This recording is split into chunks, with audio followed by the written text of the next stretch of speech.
Plugged in Canada anymore, but we'll see.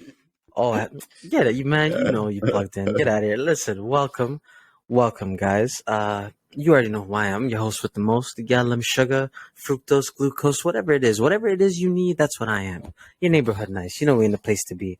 I got my bro AB. AB, talk to me. AB, you know it's AB. I'm here, man. It's always balling about billions. We got a great episode on the record for you guys today. Oh yeah. So I've been waiting for this for quite a Oh while, yeah. man. So we've been waiting, but shout out to our bro ATL. Get better soon. They get well He's soon, here yeah. with us, but shout out to our other co-host. He'll be here with us next week. Mhm. But we got somebody to step up to the plate for us. And guys, let me tell you, my bro's resume is taller than I am. It's tall. Like a 6-time Gemini Award winner, like big time. Yeah. Shout out to our bro, George Stroumboulopoulos. What's up, gentlemen? Welcome. How are you? Nice to see you both. How are you? Oh man, we're excited, man. We are very excited and we're humbled and we're just, man, I don't even know what to say. I feel like all the congratulatories, all the excitement, all the hurrahs. I feel like that's all I can give you at this point. You don't have to give me any of that. I'm just happy to be here with you. Thank you. No, it's our pleasure, man. So, we were talking a little bit off the mic, but, just like I said, Strombo, people who don't know who you are, because a lot of our demographic might not know, but you are Canadian radio, you are Canadian music, you're a lot of stuff to Canadian culture. So we're basically, this is going to be a real resume list off, and it's going to be a real eye opener for a lot of people. I got to say, I don't really remember what I've done in my career, but occasionally I get reminded of it. And I think how lucky and blessed have I been to be able to have been able to do so many different things and work with so many interesting people over the years. So yeah, I've done a lot of crazy stuff. That is for sure. Oh man, I was about to say, did you forget that you're a 6-time Gemini winner? Did you forget that? I mean, I didn't forget that part, but someone did tell me that it was actually 11. It was actually 11 or 12. Oh wow! But you know what? 11 or 12. Well, the 6 is only for the hosting, so the other stuff is the producing. Yes. I'm just messing with you. It doesn't really matter, I'm just messing. Because I started working at a pirate radio station in Rexdale in the Albion Mall. So that's how my career started. And I never really imagined that any of this was possible. So it's not like I had dreams. I wasn't a kid with dreams. I didn't think, I'm going to go out and host this show and then host Hockey Night in Canada, do that stuff and then do Apple. That was never, people go, oh, these are dream jobs. I'm like, yeah, for somebody else, but there was no chance I was ever going to get to do it. So I didn't even think it was a possibility. So I kind of just roll with everything. So you kind of like rode the wave, like you definitely. didn't set any expectations for yourself, and like everything just sort of happened as you went along. Yeah, it didn't. I had very little expectations. That is for sure. But I think I come from a decent place where my mother. Honestly, I don't think I can ever remember my mother or anybody in my family ever really asking me what I was going to do for a living. It wasn't. It's in my family. We got jobs. It wasn't, this idea of a career path wasn't really the thing. I could never have afforded university, never.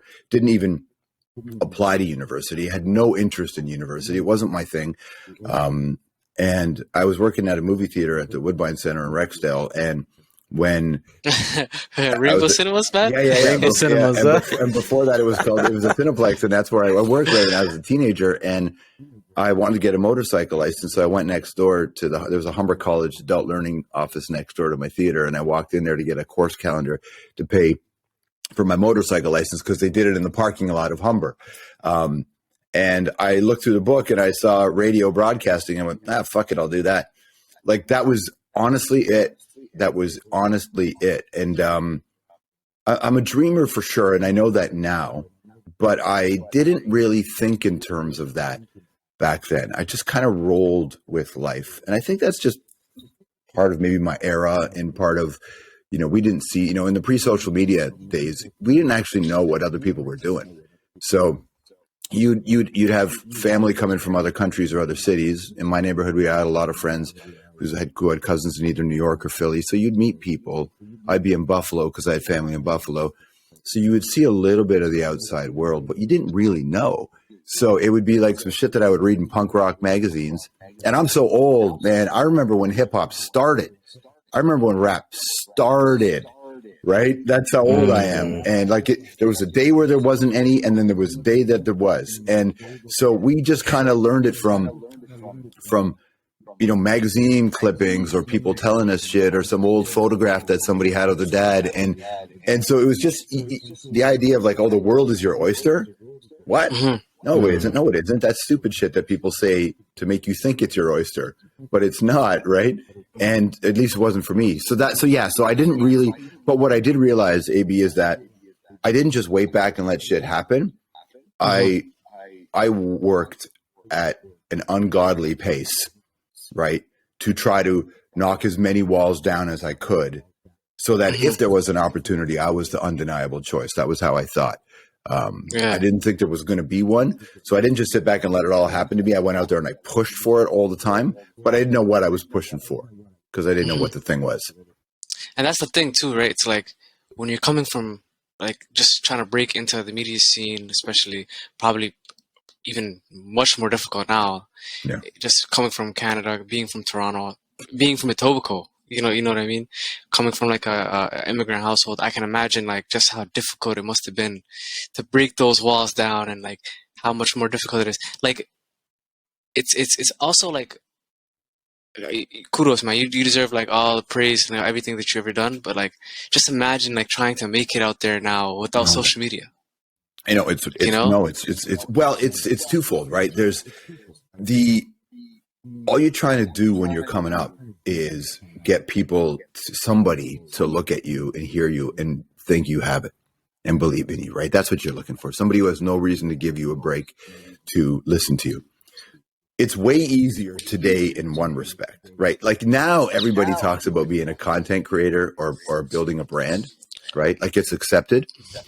If I was 16 and talked about building a brand, my brand, somebody in my neighborhood would have smacked the shit out of me. Like you don't walk around talking about being a brand, right? This idea like I'm a content creator. You get your fucking teeth knocked out. Like that's just not how it went back then. So now it's more accepted to build yourself up, right? Back when I was growing up, you weren't really allowed to build yourself up. You had to kind of keep it down. Now in Canada, everybody can go on and tell everybody how great they are, and which is great, right? But so in one respect, it's a lot easier because with social media, you have a lot more ways to reach people. TikTok is really amazing for this because TikTok, as you know, the blue check mark doesn't matter, right? TikTok, anybody could have as many views as somebody with a blue check mark, and it's random. Someone with a blue check mark can do 20 million views, and the next they get 10,000, next they get 200. It's so random, right? Well, I'm sure it's not random, but they tell us it's random. And to an extent, right? Yeah. So I think now it's a lot easier for someone to find you than it ever was. But now it's not valued the same way. So now people have to be famous, right? Where when I was coming up, you couldn't be famous just to be famous. You had to, for me, it was music and sports and politics. You had to have a thing that you knew, right? But reality television started to change that back in the day. It sort of set up this stage. So it is much harder in one respect because there are fewer places to work and there are no places to learn, right? So it's much harder today in that respect. But at least you have a chance to meet, like the podcast game. Like, honestly, I had a guy steal plans to build a transmitter. He stole them, built a transmitter, put it in a closet in a shopping mall to make a radio station. That's how it was to broadcast, but compared to what we're doing right now on this program, right? So like it was so hard to broadcast that it was actually illegal to broadcast. That was illegal, right? What this guy did, and so it's now anybody can be a broadcaster. The question is, can you cut through? And that, of course, as you know, there are a million components to that as to whether or not it worked. So no, for you to talk about that pirated one, is that the pirated one that you were working at? Is that what you were talking about? Albion Mall. That's it. Yeah. My man had decided he needed to make some money for his kids. So what he did was he convinced the mall to let him plug our radio station into the shopping mall's intercom. the PA system. It was during Christmas, and we would play Christmas music and other tracks, and then he would go to the different stores and try to sell them ads. So he was trying to make any money he could, because he had a couple of kids at the time. So he was trying to do it any way he could raise some money at Christmas. We were like 21 years old. We had no money. We had, dude was a pioneer. He was no, totally. And he called me and he's like, "Hey, can you, do you want to be a DJ on this station?" And I said, "You're going to pay me?" And he says, "Nope." And I said, "Okay, I guess I'll do it anyway." And so I did it for free for a long time. But yeah, that was in the Albion Mall. It was, so my mom used to drop me off. I was, when we didn't have a babysitter, which was often, I used to just be locked inside the library, the Albion Library across the street. And that's where I would just stay. And then I would go across and spent a lot of time there. Yeah, a lot of time. And I practically grew up in that library, to be honest with you. And then the mall across the street is where we did all that stuff. So obviously this is, very, very early on. Was this before or after the one that you did in the BC? This before. So this was right around 1991 when I did that. BC I went to in 1993. 93, right? Yeah. Then I came back to Toronto in 93, and I worked at the Fan, the sports station that launched, and the Raptors were coming, and there weren't that many basketball fans. And because I was young and I liked hip hop, they just thought, all right. And I volunteered. I said, let me go do the Raptors. Right. And they had a journalist be the Raptor guy. So the other job, which was like the job that no one else took, the one that I asked for, was, why don't you just go interview the visiting dressing room every day? And I'm like, sure, I'll do that. But that's the Jordan era. So every day I was with the greatest basketball players of all time. And that's how I learned to interview. Like, I was 24 years old. I had long hair, and I listened to, metal and punk and hip hop. And so whenever I got into the dressing room, the players would tell me this, they would see a whole bunch of sports reporters, and then they would see me, and they're like, this guy doesn't look fucking anything alike any of these people. Yeah, totally. These traditional. So I'm assuming they kind of gravitated towards you right away. Towards you, yeah. A few of them did. I was there early in the KG era and the Stephon era. My first interview ever, one-on-one interview, was Scottie Pippen. Because I looked at Scottie Pippen and I said, "Hey, can I do it?" And he looked at me like this, and he went, "All right." And so I just sat down and one-on-one for half an hour with Scottie Pippen. That was pretty much my first one-on-one interview of my life. As an interviewer. And yeah, it was basketball. I love basketball so much. So it was just, and that, I know we're going to talk about that. That's how it got going, So you do that for, a few years, I'm assuming, and then, you get to the point where you start working at Much. Yeah. So why don't you talk to us about that? I worked at the Fan, the radio station, for 4 years. And in that time, this idea about trying to be undeniable, what I would do is on my days off, which was, I worked technically 3 or 4 days a week, but I'd be in every other day. I would go into a production studio and I faked a radio show. This is pre-internet, right? So I would draw the blinds in the studio. I'd press record on this tape, this cassette, and then I would look at the clock. By the way, there was another radio station in the building. So whenever the DJ would go for a smoke, he'd go whenever I'd hear him put on a log record, I know he would be going outside for a cigarette. So I would run into a studio. I would steal a copy of the playlist, photocopy it, return it to him, then take a bunch of CDs and then go hide in the studio. And I would wait till the top of the hour and I would fake a radio show. I was trying to, get my life in order. I was making some bad choices. I was like, I need to kind of be away from the neighborhood. So I stayed in the studio, and I faked a radio show every day, and I would record it and I would send it to radio stations all across Canada and the US, and nobody would call me back. No, I probably sent out 700, 800, 1,000 shows. No one ever called me back. One guy called me back once to say, "Now you're not ready." And I just got no love, no support. So what I did was, one day I called this rock station in Toronto, The Edge, which was broadcasting out of Eaton Center. And I said to the guy, I left him a message. I said, "Hey, I'm not looking for a job, even though I wanted one." I said, "I'm not looking for a job, but I just want you to know that I'm in this market. And I am doing my own show right now. I was doing a sports talk show.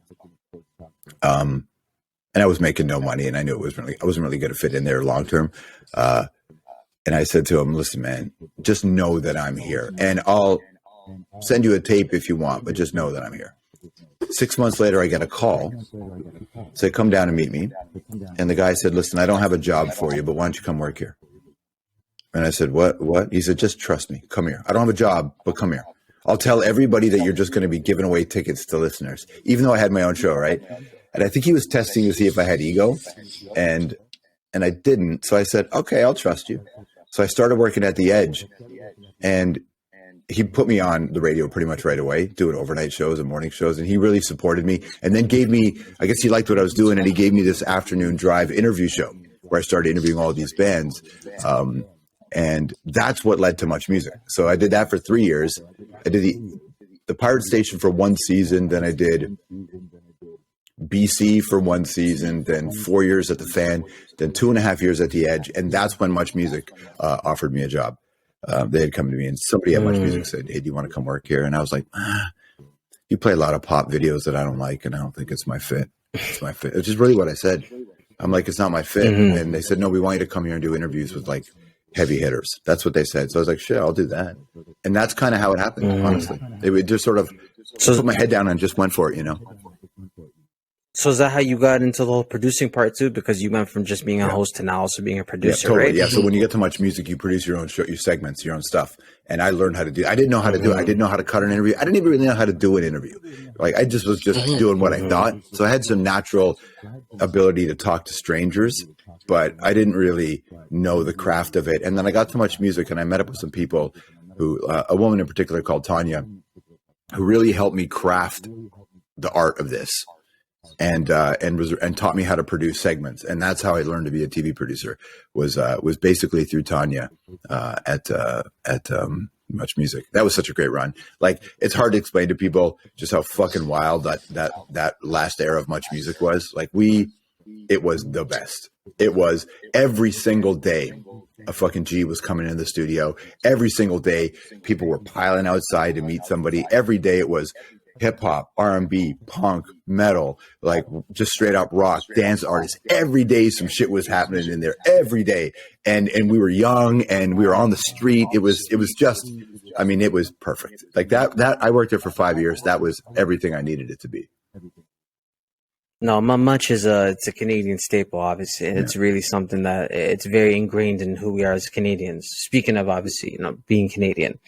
There, I think in 2004, I think it was the first time I saw you. You were doing The Greatest Canadian, I believe. Oh, yeah. That's right. Yes. Well, that obviously, and The Hour, but we're gonna get to that in a bit. But that was like the first. Those are all within like a year of each other. So I remember seeing you around that time. That's right. Yeah. So what happened was I got offered a job at CBC, and I turned them down. They wanted me to do what they did, because CBC is a strange place, right? So I was hosting the New Music, which is a show that I love, the New Music. I was hosting that. I was producing on that. I really loved that show. So somebody at CBC reached out to me and said, hey, you want to come down for a meeting? So I said, sure. And they said, we're working on a new arts show. Would you like to apply for it? And I said to them, would I like to what? They said, would you like to apply for it? I said, wait, you called me out of my station to ask me to throw my hat in the ring? And she said, yeah, that's how we do it here. I said, no, thanks. I'll pass. And she said, what? I said, no, I have no interest in that. Like, if you want to offer me a job, offer me a job. I mean, like, it's not about knowing your worth. It's not that stuff for me. It was more like, I got a job I like. And I said that to her. I'm like, I got a job I like. You're asking me to apply for a job. Yeah, no, fuck that. I'm not doing that. So I said, no. And then she said, well, no, but if you apply, you'll have a good chance. And I said, nah, no good. Then they offered me a different. It's either you give me the job or you don't. Exactly. Right. Make an offer. So I learned that at that point. Then I got offered another show at CBC, and I turned it down because I didn't want to do what they offered. And then a guy that I worked with briefly at MuchMusic reached out to me and said, hey, would you do The Greatest Canadian? Right.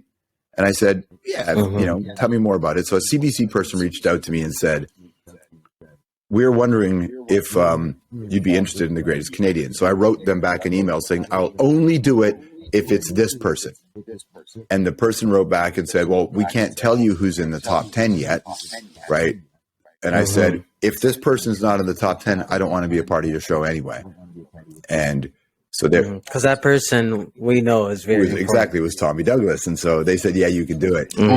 So then my friend Guy, who's no longer with us, rest in peace, he and I and this other guy called a whole team of people started making this Greatest Canadian thing. Halfway through that, I guess the people at CBC had seen some of the tapes, and a friend of mine, a woman I was dating at the time, who's like one of my best friends in the world today. She worked at CBC in another department.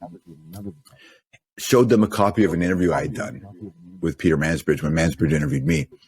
And I guess they saw that, and they saw the Greatest Canadian thing, and and the Greatest Canadian thing hadn't even been finished, and they offered me a talk show, and I said no. I think I said no 3 times to them, because I don't know what you guys are like, but I don't want to work with people that I don't believe, right? And I know who I am, and I know what I'm good at, and I know what I'm not good at, and I know what I'm just not willing to do. And I never really believed that CBC would let me be me. I never believed it. And at MuchMusic, I felt like I was me. So I turned them down a bunch. But then, then I was convinced by my manager and a couple other people there to just give it a shot. So I went for it. And then that's how the CBC thing started. But it wouldn't have happened if it wasn't for Jasmine, who's the one who gave them the information to look at me. And then we won. And by the way, then we won Greatest Canadian. Then Tommy Douglas won. But we had kept it a secret that I was going to do a talk show with them. So we were like, oh shit. So Tommy Douglas won. And then right after that, we announced the talk show. So it kind of was a perfect timing. So people inside CBC didn't know. Yeah. No, I thought that was really cool. I thought, that's actually an amazing journey. It's crazy to hear like how things unfolded. Like as the years went by, it's almost like just taking into consideration what you said in the beginning. It's like, you never really set out with like a map of like, I'm going to go here, I'm going to go here, I'm going to go here. But like just hearing you talk about how you went from recording so far like in the Albion and then recording Scottie Pippen as your first one-on-one interview and then going from there and then being like talking with Tommy Douglas on the Greatest Canadian. You know what it is that I'm, for better or for worse, sometimes both, I'm open.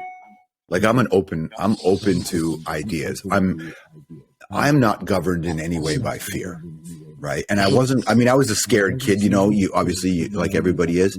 And, you grow up below the poverty line. You're just like, you got no future. That was how it was. And, my family had split up and we're just like, I don't know what the fuck I'm going to do for like, this is kind of, life's going to be hard, I guess. Right. Or complicated or whatever. But what I never had was an internal fear. So I don't have any self-doubt. I have no anxiety about my life because I don't really value my accomplishments. If I can real talk you for a second, I don't value what I do. Like what I value is the effort I put in. So if I put in hard work and I'm open to ideas and I learn and I work at it, I value my effort. So I never questioned my effort. I knew that I could outwork anybody. I knew that. I mean, I come from a line of basically single mom immigrant women in my family who worked harder than anybody will ever work ever, right? So no matter how hard I would work, people would come, oh man, you work so much in your business. I'm like, man, you should see my grandmother. Like my grandmother was fucking mad when they made her retire, right? She wanted to keep working. And so I just come from a long line of these tough women who worked so hard that no matter what I did in the business, I could never match their accomplishments, right? So I never valued the thing, right? I loved radio. I loved interviewing people, but it didn't feel like a job to me, right? So I think, because I'm open to it, when opportunities hit, I didn't chase the first opportunity. I really did. Like, does this work with my values? Is this the way I want to spend my day? Do I like these people? So I think all these lessons that I learned as a kid in the different neighborhoods kind of stuck with me in my career. But yeah, you're right. And look, there's a whole lot of luck and privilege that come in play for sure. And I realized this as I got successful, whatever that means, is that you need a whole lot of people who have no reason to care about you to give you a break. You can do everything the right way. I was not the most talented guy. I'm not now. I wasn't the most talented guy in my college and radio. Like there were guys who were way better on the radio than me, women who were way better. But at the right time, in that late 80s, early 90s, when the audience was interested in lots of things. Like now it's pretty homogenous. Now people listen to one kind of music generally or another kind, right? But back then things were really changing. We were into lots of shit. We loved all kinds of music. We loved all kinds of books. We loved all kinds of movies. We were really interested in the world around us, right?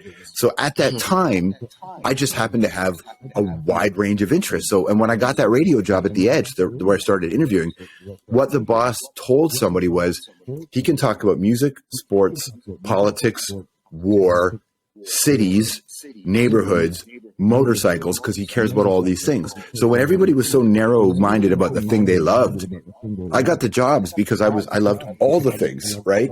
And that's actually how it happened. I was just open to lots of ideas. This is what I was told anyway, you know? And of course, lots of luck and lots of privilege that came into play for sure.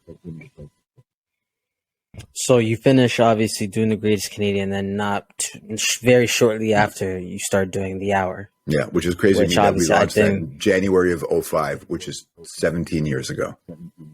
Nuts, right? And I remember being like, you know, I think a middle school student at the time. I remember I'd seen nothing but advertisements for it, and I was like, who the hell is this guy? Because like I'd seen you a few times on Much. Yeah, like, it was for me. I remembered you from The Great Canadian. Yeah. For me, it was like just seeing you all around at Much, and then I was pretty young, so I never really got a grasp of it. But then just going through some of the stuff and like seeing, I'm like you kind of remember like, oh, I added this to you, like on some of these other things, and it's like it's kind of crazy. So you know, when CBC and I finally came to agreement that I was going to do the show, so they had announced they were going to do a show, and they had a whole bunch of people apply for a job to work on the show. When they found out that I was the host, half the people at CBC withdrew their application, the ones who applied, and a whole other group who didn't apply in the first place applied, because everybody knew that this is going to be different. And no one thought it was going to work, by the way. I wasn't sure it was going to work, but I didn't care. I was like, let's go for it, right? But there were a lot of people who thought this MuchMusic guy with a dog collar chain that I bought off a rack at a hardware store in Malton. I clipped a chain from like a hardware store. That was my necklace. Wearing a studded belt, the same belt that I'm wearing like right now. You know, this thing, you know, right here, that fucking belt. You know, wearing my jeans and t-shirt, was getting earrings, and I had a nose ring. Was going to go on the air and interview politicians.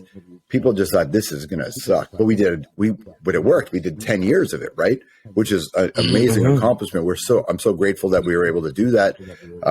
But yeah, at the very beginning, nobody thought it was going to work, man. Nobody thought it was going to work. But I'm a big believer in it doesn't matter if it works, go for it. Go for it. And that show opened all these other doors for me around the world.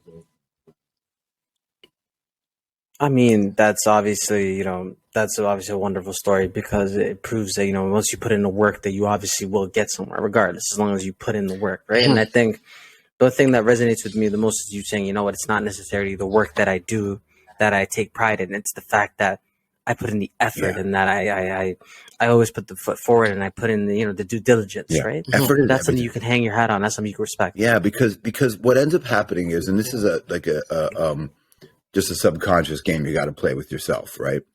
Is if you make it about something other than the effort, it means that you base your happiness and your path on somebody else's acceptance of you. And I learned really young that, like, I don't laugh. Maybe I laugh a little bit in a cynical way, but you know, in the last couple of years when the world's on fire and everybody's panicking and, oh my God, how could they? And how could they? I just looked at people and go, what did you fucking think was going to happen? Like, I never grew up thinking the police were on my side. I never grew up thinking the government was on my side. I never grew up thinking religion was on my side. I never grew up thinking the school was on my side. Now, I know that in all those walks of life, there are people who care. I know that. But I never grew up once believing that anything in the system was on my side. So when shit starts to collapse, everybody's like, how could this happen? What the fuck do you mean, how could this happen? Have you not paid attention to all of history?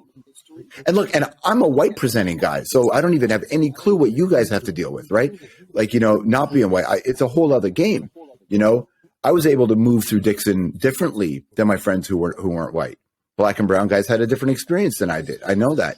And the girl that I was dating there was Latinx, so she had a different path than I had. So I knew that the fucking game was rigged, you know, when I was 13. So now in 2020, when cops are killing people and this is happening, and then the government and the pandemic and the lockdowns and people getting mad and Trump and all that shit, I'm looking around going, yeah, it's like Stephen King said, you sow dragon's teeth and then you're surprised you get dragons.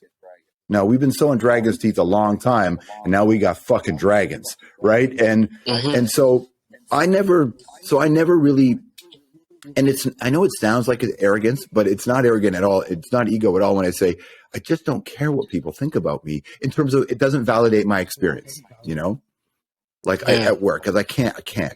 If someone doesn't like my show, and lots of people don't like me. I mean, fuck. When I took Hockey Night in Canada, they went nuts. Lots of people don't like it, but I'm like, no, but I can do this, and I know my effort's there. So then it's just a question of taste, and it doesn't matter if it's personal or not. I'm not going to take it personally.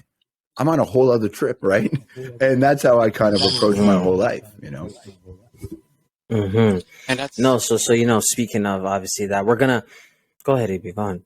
oh no, and that's like it almost embodies like what it means to just be like coming from an immigrant household and being like a second-class citizen and having just to work so hard just to get sometimes places where you feel like you get to wherever it is the milestone is, and it's like you don't even really get to catch your breath, because then you start to look around and then some people's journeys aren't as rigorous as yours. They didn't have to jump the same hurdles you did, and it's like it almost doesn't allow you to like catch your breath. You can't go. What you said is exactly right, AB. You can't catch your breath, and that's the difference. Now, on the spectrum of the things that we have to deal with, right? To me, the only war to fight is class war, right? So at the very end, everybody around the world who's poor gets fucked.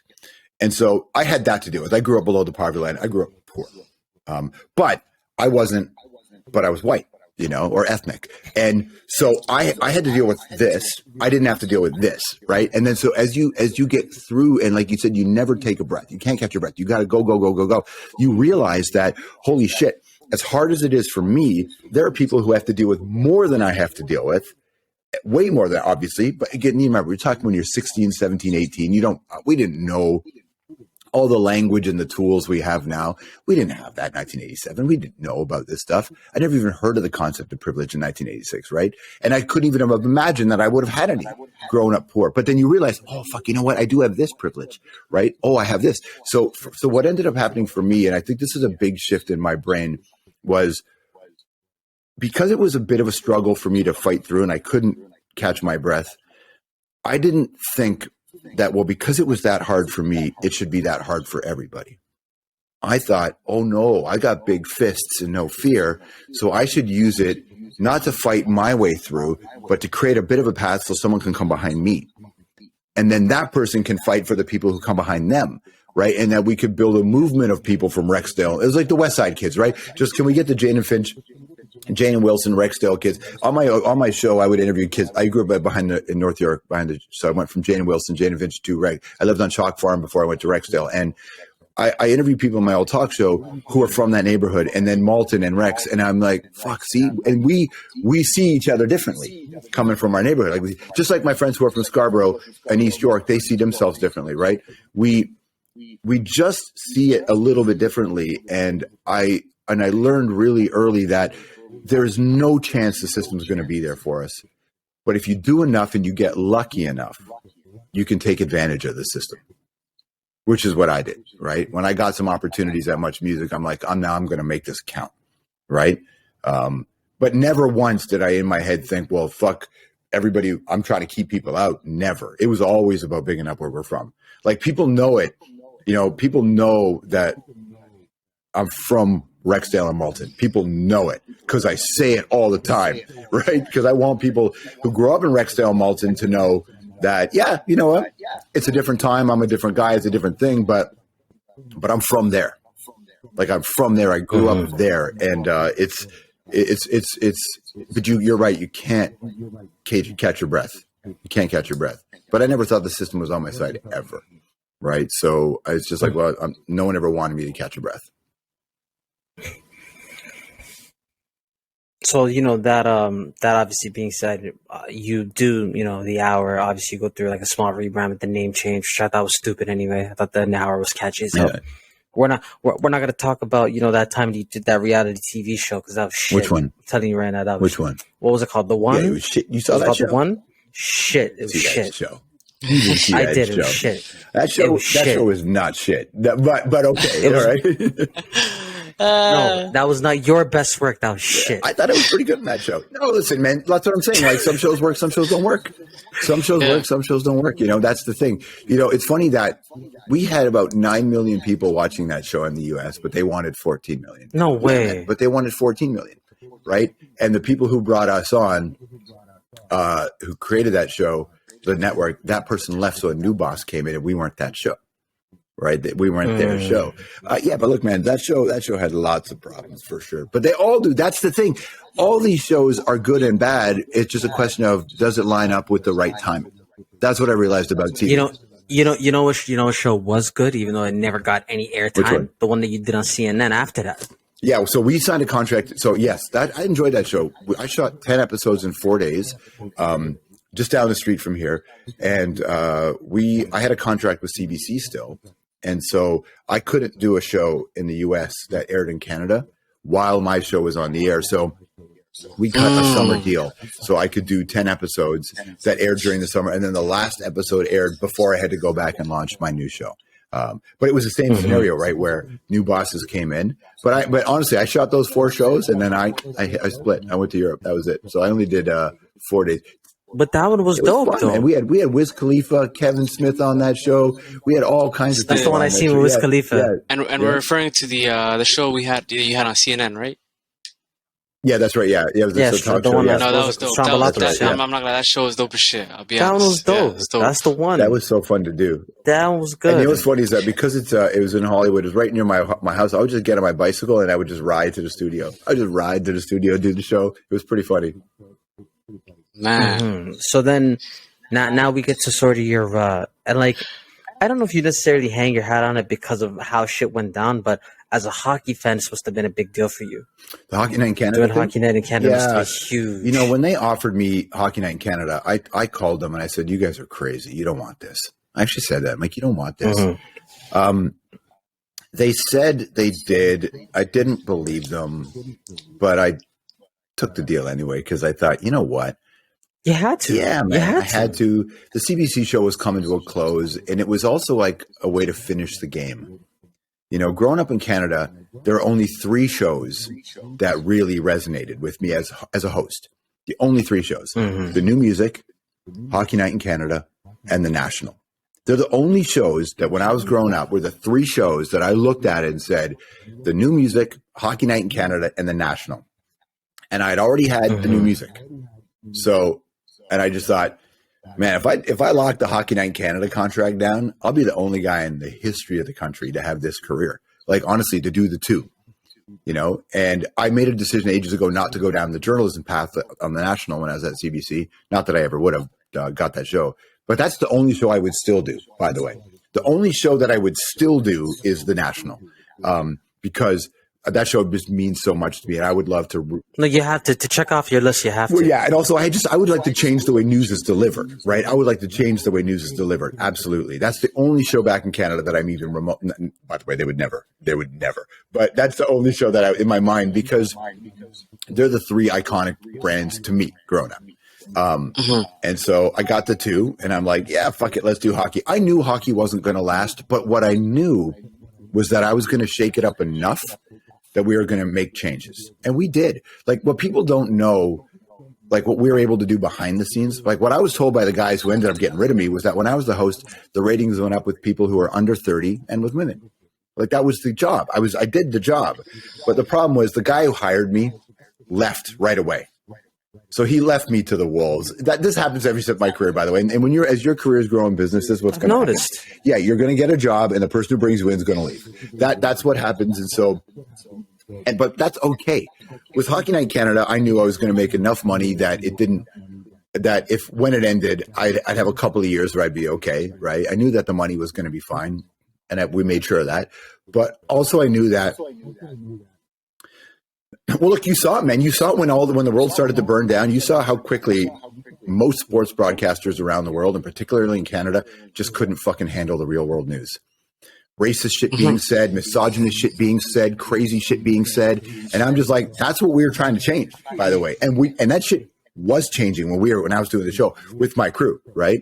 But that's not what Rogers or Hockey Night in Canada wanted. Rogers and Hockey Night in Canada wanted that one kind of show, right? And so, which is totally cool. I'm not mad at them for it. I'm like, I was just really happy to have the opportunity to do it. But the truth is, the things are never what they look like. And there's some behind the scenes shit that one day I can tell those stories, you know, that will blow your fucking mind. No, blow your fucking mind. You know, I can't wait to hear it. One day you're going to tell us. I want to hear it. It'll blow your fucking mind. I'm telling you. But I was really grateful for the opportunity to do it and to be a part of some really cool stuff. I was the guy that was there standing beside Connor McDavid when he found out he was going number one. I interviewed him when he went number one. So there's you know what people don't realize is that Hockey Night in Canada theme. When I was doing the talk show at CBC, it was my team. We got that song for them because they lost the rights to Hockey Night in Canada. Our whole team created the whole search for it, brought in the producers, brought in the people. Our show, we made that fucking theme song. Like, there's a couple of people that were legendary theme song. Yeah, totally. And there were producers on my show who they did. I did some of the work. They did most of the work. So our producers fucking are so our hands were all over Hockey Night in Canada anyway, even though people didn't really know it. But I'm not mad that it ended because it was a cool and interesting time in my life. But also I needed a reset. You know, I needed a reset in that in the traditional media, I was doing shows that I was no longer watching. I wasn't watching late night talk shows anymore. So like, why the fuck am I doing a talk show? My friends don't watch talk shows. I don't watch talk shows. TV got so corporate and so boring to me. I'm like, meh, I don't really want to be a part of this. Hockey, I didn't like the way sports broadcasting was going. I thought it was fucking whack. And I wanted to change it. And when I got in it, I realized, oh, they want to keep it this way. I'm not saying that the people were bad. Or I thought there were a lot of really great, talented people. But I'm usually talking about up top. Up top, I just thought they had the wrong approach, right? And it was a very exclusive approach, not an inclusive approach. So when hockey ended, I'm like, cool. I'll tell you a true story. I was sitting there in Hockey Night in Canada one day, and we were talking, and I remember looking at the guys at Hockey Night. I said, here's the mistake you're making. I said, you're all sleeping on what's really happening in Toronto, because that's the bulk of the audience, right? You're sleeping on what's happening. I said, you mark my words. The Raptors are, because I come from Raptor reporting, right? The Raptors are going to be bigger and better and more impactful in Toronto than any team in this city. And they were like, never, never, never, never. 3 years later, we get the chip, right? 3 years later, we get the chip, and the Raptors are the most valuable franchise in the country. I'm not a genius. It took somebody who comes from neighborhoods to. You've seen the writing on the wall, though. Because I come from places where I was like, yo, you ever notice how few people are wearing Leaf hats and how everybody's wearing Raptors caps? And Drake, of course, got Jays caps everywhere. But you're like, the He made it cool. changing. He made it cool, yeah.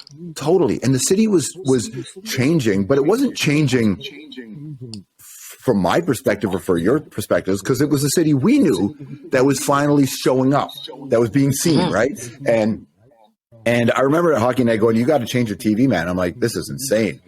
And because the best studio show ever made in my mind, aside from anything Keith Olbermann's done, I love Keith Olbermann, is Inside the NBA. I'm like, you guys got to be. But I'll tell you, I would do interviews at Hockey Night in Canada. I would do interviews, and they would not air the interview because I got some shit. And then the team would call Hockey Night and say, that shouldn't be out there. And they would pull the interviews. I'm like, you brought me here to get truths. And then I would get truths. And then so what happened was one day the producer goes, you know what? There wasn't that much in that interview anyway. And I said, there wasn't? I said, why'd they pull it down? He goes, well, you know what? We'll get it next time. And I texted my manager. I'm like, yo, get me out of this job. These people don't want to win. They don't want to win, right? I'm here to win, and they don't want to win.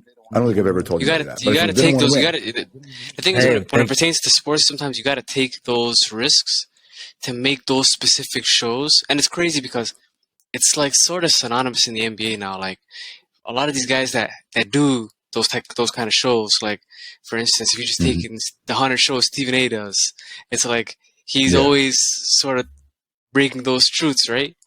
And it does kind of cross, like, totally. I'm pretty sure it does cross teams' minds. Like, I don't want to hear this. Someone get this off the air, but ESPN knows that's going to sell. So it comes from obviously upstairs where they got to, if they want that to change, they should have taken into consideration that you got to revolutionize whatever it is the show is doing. Totally. And You can't just stay revolution is stagnant. difficult. And totally. And I understand it. Like, I understand why people don't want things to change. The human condition are on a subconscious level for survival. We don't like change. That's how humans are. But the secret to winning, in my opinion, is don't give the audience what they want. Give the audience something they don't even know they want yet. Nobody knew they wanted. Give them what they need. Yeah, people didn't know. People don't know. Like, how about these products that everybody uses now that people used to make fun of, right? Oh, we don't need that. Remember, like back in the day, you'd make fun of anybody with a Bluetooth earpiece. Now every motherfucker's walking around with AirPods, right? But you give somebody something they don't know because you know that you're doing something for them. So yeah, I tried with hockey, but I don't mind how it ended because I got a lot of love for a lot of guys there, and I think they do a great job. And one of my best friends works there, and he's amazing on the air.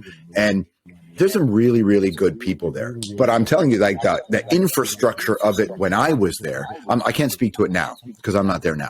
But the infrastructure of it when I was there, it was never designed. It was never designed to make real change. You know, it was never designed, you know. I mean, a guy, think about this, a hockey player is accused of groping a woman, which, by the way, is a fucking crime, right?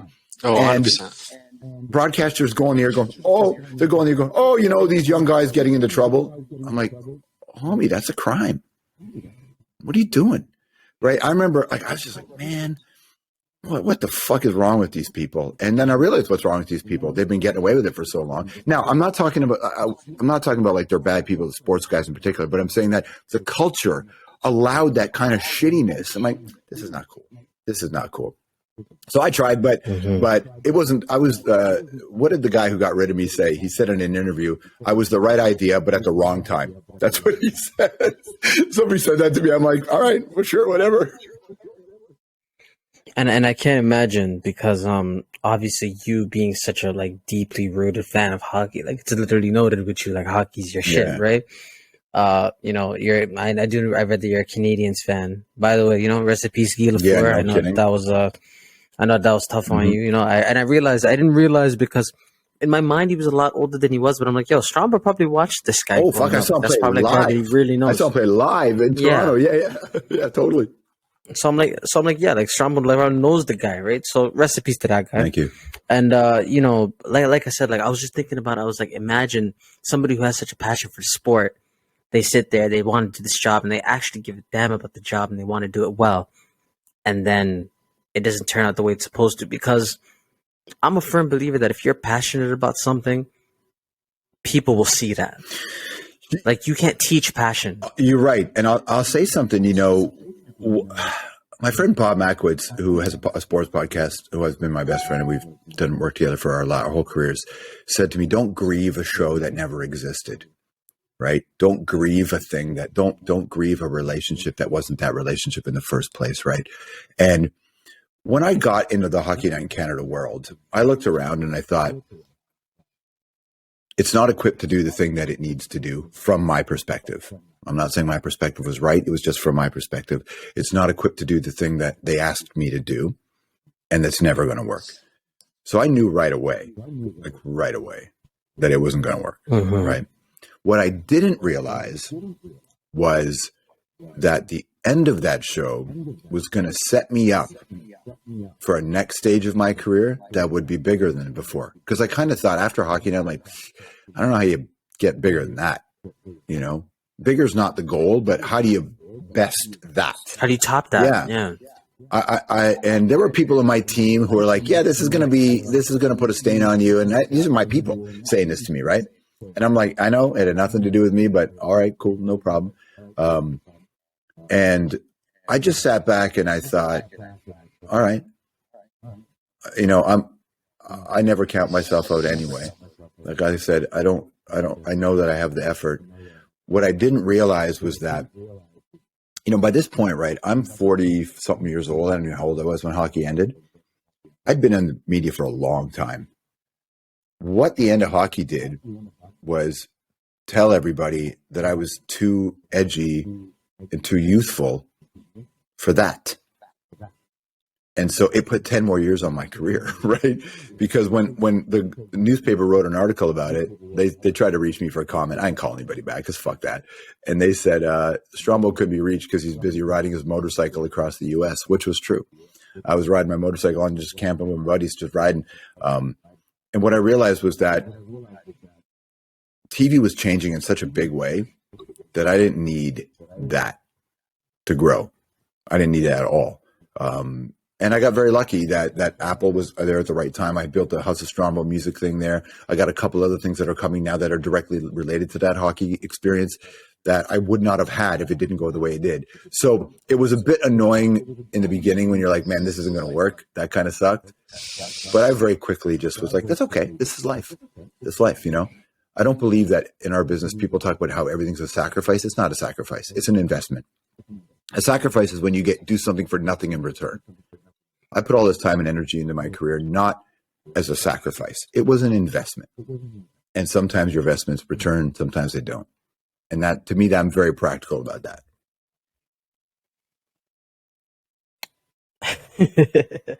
You know, like I said, man, imagine you're thinking to yourself, you know what? You're right. How do I get bigger? You go pull some Forrest Gump shit. You go on a little trip around the world. You know, you basically just you and your bike. You go and honestly, that's on some troubadour shit. You really just went out and did that. I respect that. Yeah, I respect that. Ride a motorcycle across the country is my favorite thing to do. I'm going to do it in a month. I pick my bike up in Toronto. I pack a tent on the back of it. I just fucking by myself. I'm just gone.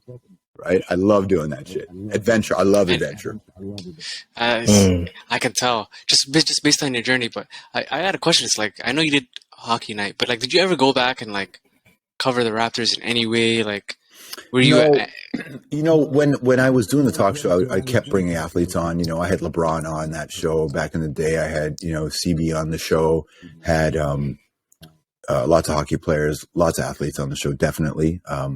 So I always stayed involved in sports, and I used to do a show for Leafs TV back in the day, where I was just a Saturday morning guy. I would be part of their panel talking about hockey. So this is all before hockey night. But of course, I kept up on the Raps, and I definitely. But I didn't do it professionally. If my friends wanted me to come on NBA TV, I would do that. I'd pop in like that. But you know what's crazy is that I was actually asked to be the play-by-play guy of the Toronto Blue Jays back in the day. And I really wanted that job. And there was a person in charge at CBC who said no. And this wasn't like the head of CBC, but it was somebody else who said no. And the Blue Jays wanted me to do it, and I was ready to do it. And that same was this before the hour? During the hour. So I was gonna do the hour and the Jays on the weekends, right? That to me would have been the fucking greatest, because I always wanted to be an NBA play-by-play guy, right? That was what I wanted to be, was NBA play-by-play. And so sports has always been in my head for sure. And I still watch it. I watch hockey. The Canadians suck, but I watch hockey and motorcycle racing and basketball. Motorcycle racing is probably my number one sport, and I actually do it. But you know, baseball, basketball, motorcycle racing, hockey, these are my things that I spend my time following for sure. A little bit of soccer. But it's hard. I can't shake sports, man. I can't shake it from me. You know, it's like one of those things where, you know, I hear a play-by-play call and I'm drawn right in. You know, I'm drawn right in. You know, I secretly harbor, it's not even secret now that I'm telling you, I've never said this to anybody. I harbor a grudge about not getting that fucking Blue Jays gig. Because that to me, I could be doing that. Is that your missed opportunity? Is that like your missed opportunity of your career? But I didn't miss it. Someone took it away from me. I have one missed opportunity. It's funny. I turned down an opportunity to host the Olympics. I turned that down. You know why? Because what the hell were you thinking? Why? Because you know what? This goes back to I didn't believe in the team. The people who wanted to bring me on board, I wasn't vibing with them. And I'm like, I don't need this shit in my life. I probably should have done that, but I ended up working with those people and they complicated my life down the road. So I was right, but I kind of sit back and think but the other reason I didn't do it was because it was in China at the time. And I had spent a lot of time on my show talking about the human rights violations in China. And I didn't think it was politically and human rights savvy to do it. Had they offered me the games in a different set of games, I probably would have done it. But because at the time it was China, we were covering a lot of the human rights violations. I didn't think it was ethical for me to do it. Okay, no, you know, I respect that. You said you have a set of principles. You said I'm not going to fold on that. I respect that. But it was partly that, and it was partly I just didn't like the people. Some of the people. Bad vibes. Yeah, bad vibes. Bad vibes. Right? Yeah. And I think you got to really, really, you got to go into something knowing if the vibes aren't cool, it's probably not going to be cool. And you got to decide if it's something you want to do. So the Olympics was probably a missed opportunity. Definitely it was. But I'm okay with it because I kind of like the way my career's turned out. I've been very lucky, you know, so I'm all right with it. But, and who knows what that would have done for my path. Right? The path I'm on now is the path I should be on. Right. And so with the Apple radio show, and I got a couple other things happening that I got a new interview thing coming. Anything you can tell us about? I have a new interview thing coming. We're in the midst of that now, which is going to be pretty dope. It's going to be pretty dope. And then I have a couple of non-media things that are more in the environmental human rights business game. That the one you were telling us about earlier? Maybe, yeah. There's some. Well, that's more humanitarian. Yeah. That's so I got one in that space that I've been very lucky to join some interesting people. So I'm at that age where I come from a very punk rock mindset, which is you have a moment, make the most of your moment, and then don't try to do the same thing you've done because the next generation's job is to do that. Right. So I'm at that stage where I believe I can bring a lot to the table musically and with interviews, but I don't need to be the guy that I was when I was 30. That's your fucking job. I want you guys to be those guys, right? You know, like and that's why I do this with you, and because I believe in you, and I think that it's our job as G's to create help create the space for the next G's to create themselves, right? And I think that's really important. And sometimes, you know, in our business, you know, ego can get into our heads and you get the ring and you try to hold the ring, and the ring isn't yours, right? It's really about you maintain something and then create space for somebody else. And that's what I've tried to do in my career. So I still do my stuff in media because I like it. It's what I like to do. But I feel like with my experiences, I should be doing other things too, which is using my relationships to maybe, can I make an impact in the world in a more positive way?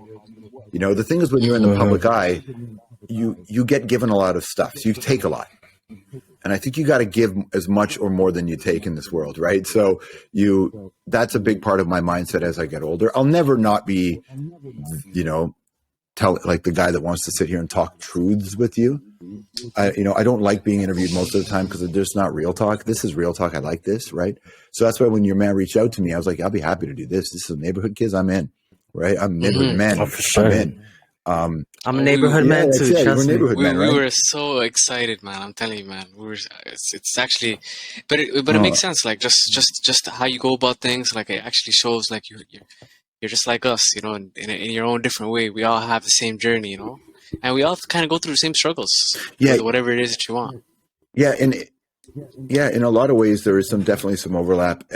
But I'll say there's the thing that I used to always hear from the hippies I knew, and I always rejected it, but there's truth in it, I think, and I've realized this I've got older.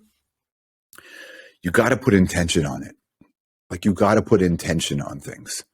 And if you put intention on things, it's a really, really bright light that you can follow.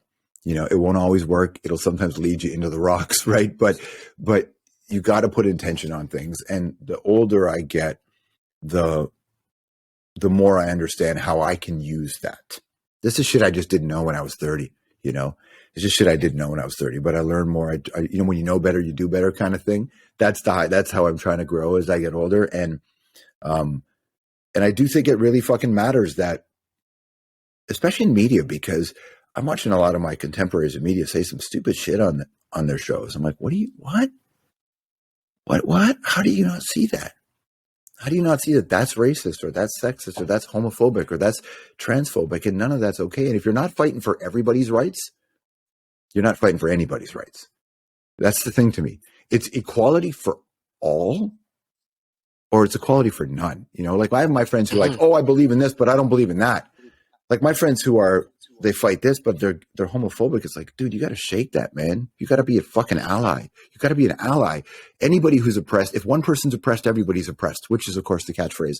And I'm stunned because again, it comes back to what we talked about right off the top. If we don't address the root causes of poverty and inequity, nothing's going to fucking change. Nothing's going to fucking change. And the root causes of poverty and inequity should be number one. Well, now, of course, climate crisis, but there's been climate crisis a long time. But we have to fight so hard. And unfortunately, media has sway. Like, media has sway. And I'm just stunned in a way by how irresponsible people are in chasing ratings and fucking advertising dollars, right? As opposed to being there for the people. That's what blows my fucking mind. No, I think me and AB, and of course ATL as well, I think the three of us were understanding that we are literally a molehill compared to, like, you know, mountains in these industries and things like that. But I believe that if you stand on something, and we were talking about it, if you stand on something, you believe in something, people gravitate towards that. Yeah. And people, when they see the passion and they see that there's more to this person than an objective, there's more to them than an agenda that they may or may not have, there's more to them than just whatever perceived dollars that may be on the line. Like, if there's more to you, if a dollar's not your bottom line, if there's more to you, people can automatically go with that. And you know, I was thinking, I know it's different today, so I know that as the old guy saying this, when I was young, like, the reason I am the way I am today, aside from, you know, the influence of my mom and my family, but like in terms of my pop culture influence, the reason I am the way I am today is because of the music I listened to when I was 10, 12, 14 years old. That music was not popular. I listened to bands that sold 20,000 tapes. That's it. So this need to be big and famous, and don't get me wrong, if you can get it, fucking get it. And I get your bags. I am fucking here for my friends. Go get your money. Get your money, because the game is rigged and you need money to get through it. So I'm not one of those guys who's like, oh, fucking money's stupid. Yeah, sure it is. Only it's saying people who have money, right? Go get your bags if you can get it. Go get an audience if you can get it. Like, go, why not, right? If your values you believe in, get as many people on board. But you don't have to have that to be impactful, because there's bands like Minor Threat and Fugazi that I grew up listening to who have influenced generations of politicians and fucking writers and filmmakers and cats like me. Like, we grew up listening to bands that sold very few fucking cassettes, relatively speaking. I mean, relative to like Celine Dion. I mean, we're all small relative to Celine. She's the queen. But It's huge. but the thing is that you want to get as many people as you can, because that allows you to keep doing it. But that doesn't mean you don't. If you don't, it doesn't mean you don't have real impact. Because me and my friends, we are who we are because of some pretty small, small listened to, small read artists, right? Ideas changed our minds. You know, what's that line that someone says? Small people talk about people, average people talk about events, you know, big minds talk about ideas. So focus on ideas. And and you don't have to reach a lot of people to change people. AB and Nice are having a wonderful conversation with Strombo. Will it continue? Will he drop more gems? Find out next time on Switching Gears.